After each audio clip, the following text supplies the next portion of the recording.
Hi guys, আসসালামু আলাইকুম।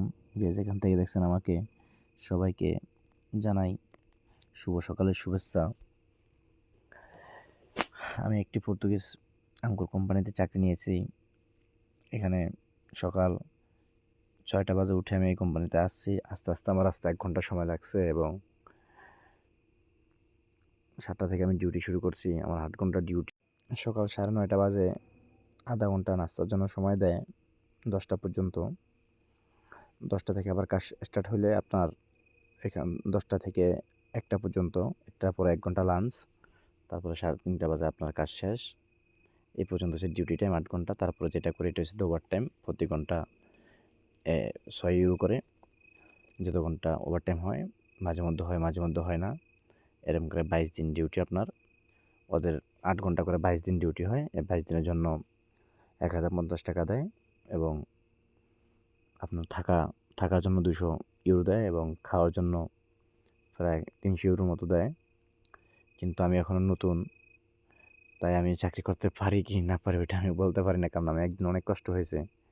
কারণ এই পাহাড় থেকে নিচ পর্যন্ত আঙ্গুর কাটা অনেক কষ্টের কাজ। কিন্তু আমি একদিন করছি, অনেক কষ্ট হয়েছে। কিন্তু আজকে করছি একটা ছোট্ট একটা বাগানে, এখানে খাড়ায় খাড়ায় আঙ্গুর কাটছে, এত বেশি কষ্ট হয় নাই। দেখি আমি এই কাজ করতে পারি কি না পারি, আপনাদেরকে জানাবো ইনশাল্লাহ। কিন্তু এখানে ভিউটা অনেক সুন্দর, আশপাশ এলাকাটা অনেক সুন্দর। আপনি যখন পাহাড়ের উপর থেকে আঙ্গুর কাটবেন, ভাববেন যে আপনি কোনো স্বর্গে আছেন বা কোনো একটা ভালো জায়গায় আছেন। অনেক সুন্দর পরিবেশ আর ঠান্ডা বাতাস, খুব ভালো লাগে। কিন্তু তাও অনেক কষ্টের কাজ, কারণ ধারে ধারে আঙ্গুর কাটা। আপনি যদি মাসে 22 দিন ডিউটি করতে পারেন এবং এই 2 ঘন্টা বিরতি দিয়ে 8 ঘন্টা সুন্দর করে কাজ করতে পারেন, তাহলে আপনি প্রায় মাস শেষে 2 লাখ থেকে 2,20,000 টাকার মতো ভালো একটা স্যালারি খাওয়া দাওয়ার পরে থাকবে আপনার হাতে। কিন্তু প্রতিদিন কষ্টের কাজ না। আমাকে এখানে যারা আছে ইন্ডিয়ান সবাই বলতেছে যে আপনারা পারবেন, আমরা এখানে সবাই 3 বছর 4 বছর ধরে চাকরি করি, আপনারা পারবেন, এখানে এটাও বেশি কষ্টের না। দেখি, ভাইও বলতেছে 2 মাস এখানে থাকার জন্য, 2 মাসের ভিতরে যদি কাটটাট হয়ে যায় তাহলে আমি লিসবনের দিকে ব্যাক করবো। ওখানে হয়তো কোনো বাইকে উবার করবো, কারণ আমি নতুন তাই, বা সাইকেল নিয়ে উবার করবো।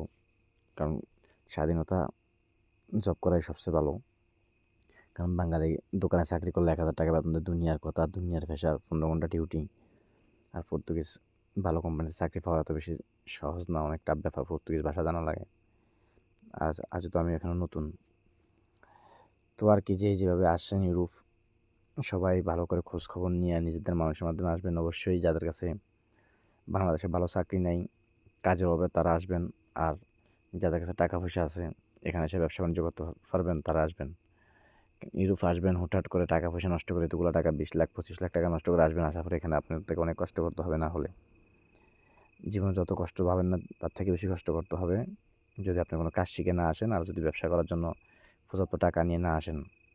আর যদি দেশের কোনো চাকরির অভাব থাকে, তাহলে যদি আপনি কাজ পারেন তাহলে এখানে চলে এসে ইউরোপ আসিয়েন। না হলে কেউ ইউরোপ আসিয়েন না ভাই। বাংলাদেশ ছাড়া পৃথিবীর যে কোনো জায়গাতে যাবেন অনেক বেশি কষ্ট। নিজের দেশ, কষ্ট না করলেও কেউ কিছু বলার নাই, কাম না করলেও কেউ কিছু বলার নাই, ট্যাক্স নেই, কিছু নেই। এখানে ভাই 50,000 টাকা ট্যাক্সই আছে শুধু। ট্যাক্স যদি আমি বসে বসে চাকরি না করে বসে বসে 2 মাস 3 মাস খাই, দেখা গেছে আমার 4 লাখ 5 লাখ টাকার মতো খরচ হয়ে যাবে গা। তাই চাকরি করে কাটানোর জন্য এখানে আসছি ভাই। লাস্টে যে ভিডিওটা দিয়েছি এটা আমি সকালবেলা চাকরিতে যাওয়ার সময় একটা ভিডিও। সবাই যে যেখান থেকে দেখছেন আমার জন্য দোয়া করবেন, এবং যাতে করে আমি 4-5 মাস এখানে জব করে আমার কার্ডটা সুন্দর করে এখান থেকে নিয়ে যেতে পারি, আর এখান থেকে ভালো একটা টাকা ইনকাম করতে পারি, যে লিসবন গিয়ে একটা বাইক কিনে ওভার করতে পারি। এখানে গ্রামগুলো অনেক সুন্দর, রাস্তাঘাটগুলো অনেক সুন্দর, না আছে বালু, না আছে ময়লা, কোনো কিছু নাই, একদম পরিষ্কার আর পরিষ্কার। এখানে টাকা পয়সা থাকলে রাজার মতো বসবাস করা যায়, আর টাকা পয়সা না থাকলে গরিবের মতো বসবাস করতে